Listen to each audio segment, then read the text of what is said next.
اور پھر تو نے ہمیں ایمان کی دولت سے نوازا، اور مزید یہ کہ اپنے محبوب علیہ الصلوۃ والسلام کی امت میں تو نے ہمیں پیدا کیا، یہ تیرا کرم ہے، اور ہم اظہار تشکر کے لیے آئے ہیں۔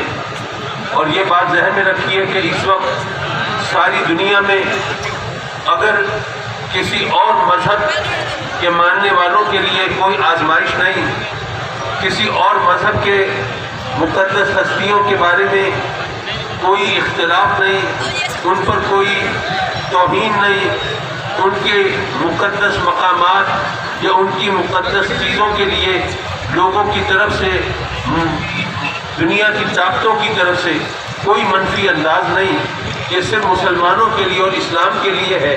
تو اس کی وجہ کیا ہے؟ اس کی وجہ یہ ہے کہ یہ دنیا اسلام سے خوف زدہ ہے، اسلام کے خلاف پروپیگنڈا کرنے کے باوجود، اسلام کو تخریب کاری اور دہشت گردی کا مذہب قرار دینے کے باوجود، اسلام کو تنگ نظری اور متعصبی کا شکار قرار دینے کے باوجود وہ دنیا دیکھ رہی ہے کہ دنیا میں سب سے زیادہ تیزی سے پھیلنے والا مذہب اسلام ہے۔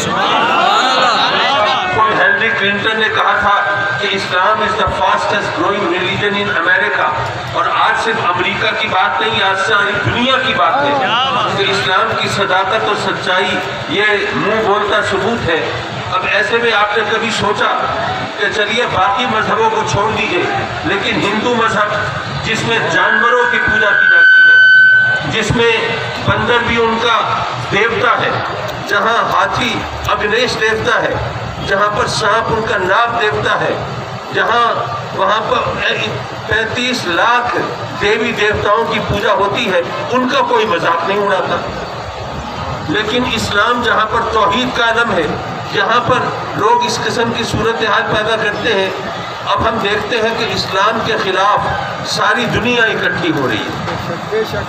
برما میں جو بدھ مت کے ماننے والے ہیں، جن کا مذہب ہے اہنسا کا، عدم تشدد کا، جو کہتے ہیں کہ ہم گوشت نہیں کھاتے صرف اس لیے کہ اپنا پیٹ بھرنے کے لیے کسی جانور کی جان لینا یہ ہمارے لیے جائز نہیں، جو جانوروں کی جان لینا جائز نہیں سمجھتے، وہاں پر مسلمانوں کی جس طرح جان لی گئی اور جس طرح قتل و غارت گری کا بازار گرم کیا گیا، یہ تاریخ کا تاریخ باب ہے۔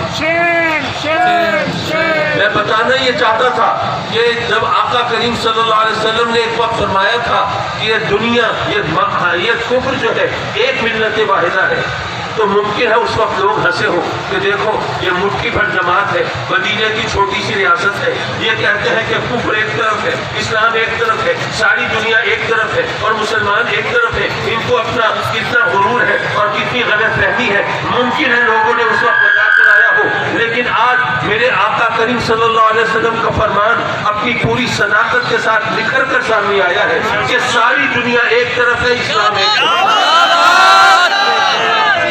لیکن ہمارے لیے غور و فکر کا مقام یہ ہے کہ یارو یہ ہندو تمہیں ختم کرنے کے لیے وہ سربکف ہیں، یہ بدھ مت کے ماننے والے تمہیں مارنے کے لیے وہ ہتھیار لیے پھر رہے ہیں، وہ یہودی تمہیں ختم کرنے کے لیے وہ ہر قسم کی سازشیں تیار کر رہے ہیں، اور جہاں تک نصرانیوں کا تعلق ہے تو صلیبی جنگوں کا تسلسل تمہارے سامنے ہے، تو تمہیں ساری دنیا تمہیں ختم کرنے کے لیے اکٹھی ہو رہی ہے۔ تو اے مسلمانوں، کیا تم اپنی جان بچانے کے لیے اکٹھے نہیں ہو سکتے؟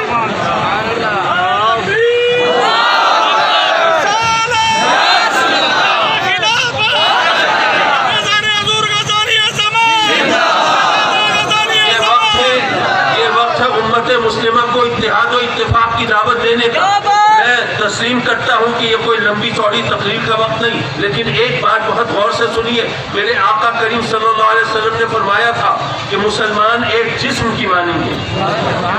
اچھا، اللہ کے فرامین ہو یا میرے آقا کریم کے، اس میں تو مفہوم و معنی کے سمندر موصول ہوتے ہیں نا، اس میں ایک مفہوم تو آقا کریم نے خود متعین کر دیا، فرمایا مسلمان ایک جسم کی مانند ہے، جس طرح جسم کے ایک حصے کو تکلیف ہو سارا جسم اس تکلیف میں شریک ہوتا ہے۔ چوٹ انگلی کو لگے، آنسو آنکھوں سے بہتے ہیں، چوٹ انگلی کو لگے، سسکیاں ہچکیاں وہ ہمارے منہ سے ہونٹوں سے ادا ہوتی ہیں، چوٹ انگلی کو لگے لیکن تکلیف سے ہم ایڑیاں رگڑتے ہیں۔ تو اس طرح مسلمان ایک جسم کی مانند ہے، ایک مسلمان کو تکلیف پہنچے سارا عالم اسلام اس تکلیف میں شریک ہونا چاہیے۔ لیکن اس کا ایک اور مطلب بھی ہے، آپ نے اگر کوئی کام کرنا ہو تو ظاہر ہے سارے جسم کو یکجہتی کا مظاہرہ کرنا پڑتا ہے. ایک قلم ہاتھ میں ہو، دوسرے ہاتھ میں کاغذ ہو، آنکھوں سے دیکھیں گے، ذہن سے سوچیں گے، آپ کی ٹانگیں آپ کو پرسکون بیٹھنے پر آمادہ کریں گی، تبھی آپ لکھ سکیں گے. تو کوئی بھی کام تبھی کر سکتے ہیں جب جسم یکجہتی کا مظاہرہ کرے، کوئی اکٹھا ہو. میرے آقا کریم نے فرمایا مسلمان ایک جسم کی مانند ہے. یاد رکھو جب بھی تم کوئی بڑا کام کرنا چاہو گے تو تمہیں ایک جسم کی طرح متحد ہونا ہے. اور اس حدیث کا ایک اور مطلب بھی نکلتا ہے، یارو مسلمان ایک جسم کی مانند ہے. ذرا سوچو کیا یہ ممکن ہے کوئی شخص میرے اس ہاتھ کا دوست ہو اور اس ہاتھ کا دشمن ہو؟ کیا یہ ممکن ہے کوئی میرے سر کا دوست ہو اور سینے کا دشمن ہو؟ نہیں. جسم ایک اکائی ہے، یا کوئی دوست ہوگا یا کوئی دشمن ہوگا. بس دوست اور دشمن کو پہچاننے کی ضرورت ہے. میرے آقا کریم نے بھی فرمایا مسلمان ایک جسم کی مانند ہے. اے مسلمانوں اگر تم جسم کی طرح متحد ہوگے تو تمہارا دشمن بھی ایک، تمہارا دوست بھی ایک. یہ کیسے ممکن ہے کہ کوئی افغانستان کا دوست ہو اور ایران کا دشمن ہو؟ کیسے ممکن ہے کوئی پاکستان کا دوست ہو اور ترکی کا دشمن ہو؟ کیسے ممکن ہے کوئی حجاز کا دوست ہو اور لبنان کا دشمن ہو؟ نہیں. اے مسلمانوں تمہارے دشمن تمہارے دوست ایک ہے، صرف پہچاننے کی تمہیں ضرورت ہے. اس لیے آج یہ موقع آیا ہے جب ہم قرآن کی عظمت کی بات کرتے ہیں تو وہ قرآن کو جلانے والے وہ سازش کر رہے ہیں. دیکھیے مجھ سے ایک آدمی نے کہا، صحافی نے پوچھا کہ جناب پاکستان میں بھی تو قرآن جلانے کے واقعات ہو جاتے ہیں، تو اس پر تو آپ اتنا ہنگامہ نہیں مچاتے، اس پہ شور نہیں مچاتے.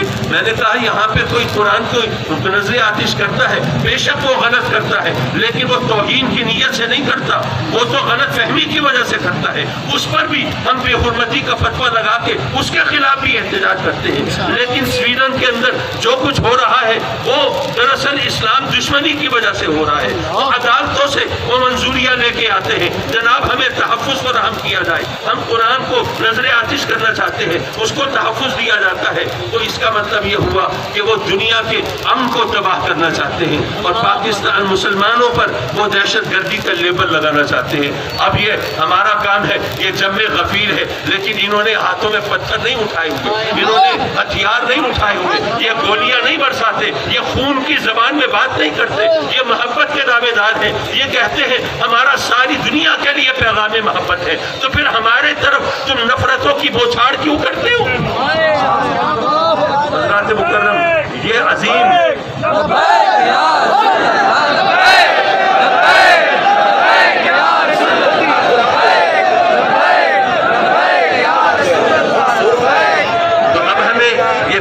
دینا ہے کہ ہم ان تخریب کاروں اور دہشت گردوں کو بتا دینا چاہتے ہیں کہ جو اسلام ہے وہ بے شک امن و سلامتی کا مذہب ہے، لیکن امن و سلامتی کا مطلب یہ نہیں ہے کہ آدمی بزدل ہو جائے. اس کا مطلب یہ نہیں ہے کہ وہ ہر محاذ پر وہ شکست تسلیم کر لے. نہیں، ہم سر کٹانا بھی جانتے ہیں اور سر کاٹنا بھی جانتے ہیں.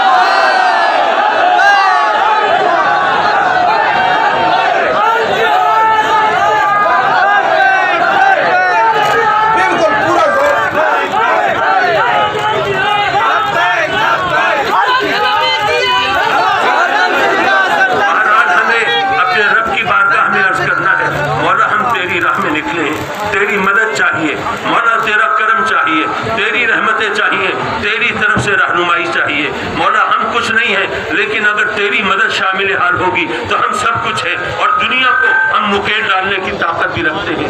وآخر دعوانا ان الحمدللہ.